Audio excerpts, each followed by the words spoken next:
Magandang umaga sa atin lahat, saan man panig ng buong mundo ang nakikinig ngayon at mga nanonood. Ating pakinggan naman ang mabuting balita ng Panginoon ayon kay San Marcos.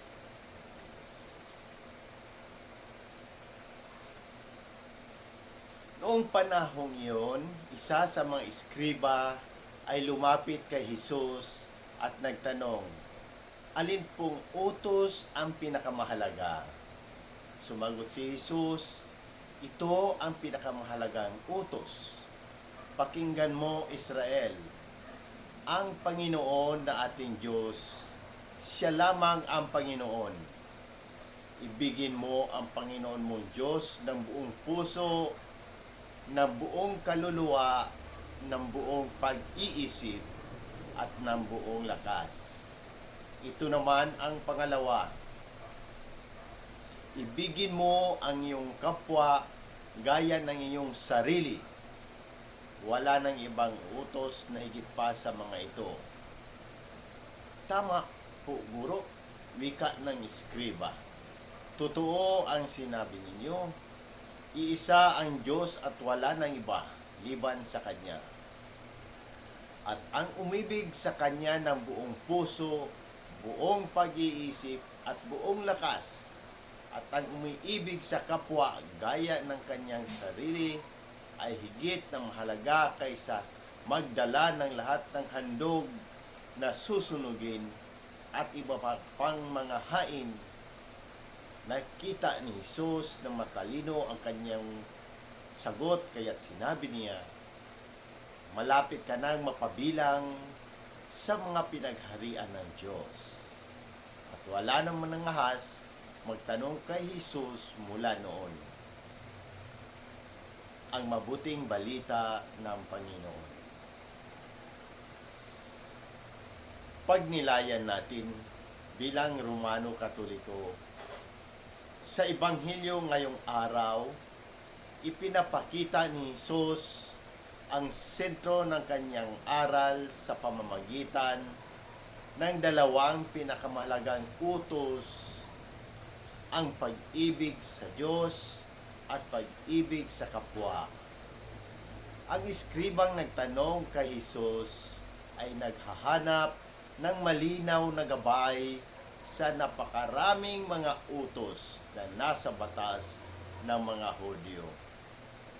Sa kanyang sagot, pinagsama ni Jesus ang dalawang utos mula sa lumang tipan, sa Deuteronomio, Levitico, na nagbigay ng malinaw at buod na direksyon para sa pamumuhay ng isang tunay na Kristiyano.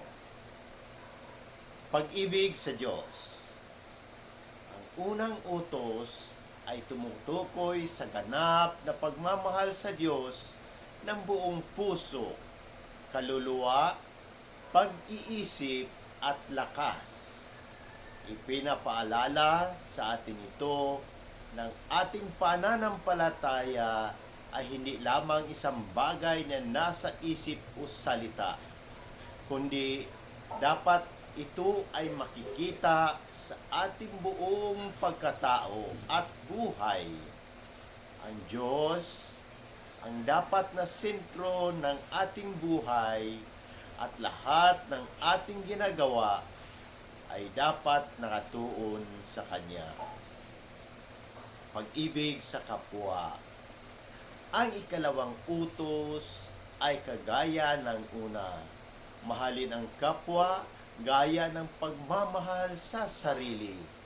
Ipinapakita nito na ang tunay na pag-ibig sa Diyos ay hindi maaring ihiwalay sa pag-ibig sa ating kapwa.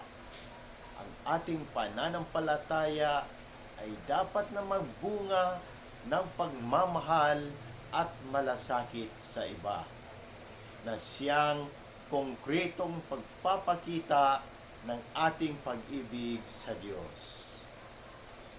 Sa ating pagninilay, ang dalawang utos na ito ay nagbibigay sa atin ng isang malinaw na landas patungo sa tunay na kabanalan. Tinuturuan tayo ni Jesus na ang pagsunod sa mga utos ay hindi lamang sa pamamagitan ng mga ritual at mga sakripisyo, kundi sa pamamagitan ng tunay at buong pusong pagmamahal sa Diyos at sa ating kapwa. Ang ating pananampalataya ay dapat magbunga ng mabuting gawa at malasakit sa kapwa. Sa ganitong paraan, tayo ay nagiging mga tunay na saksi ng kaharian ng Diyos dito sa lupa. Ang sagot ng eskriba ay nagpapakita ng kanyang malalim na pagkaunawa sa tunay na diwa ng mga utos. Nakita ito ni Jesus at pinuri siya na nagsasabing malapit na siya sa kaharian ng Diyos. Ito ay isang paanyaya sa atin na suriin ang ating sariling buhay. Paano natin maipakikita ang ating pagmamahal sa Diyos at sa ating kapwa sa araw-araw, sa bawat pagkakataon na tayo ay nagmamahal.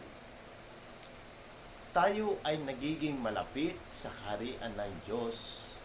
Naway, patuloy tayong gabayan ng Espiritu Santo upang mas lalo pa nating maunawaan at maisabuhay ang dalawang pinakamahalagang utos na ito.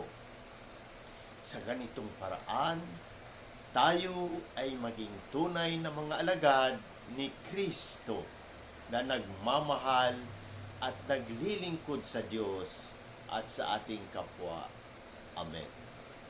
Sa muli, sa Diyos ang papuri at pagpapala.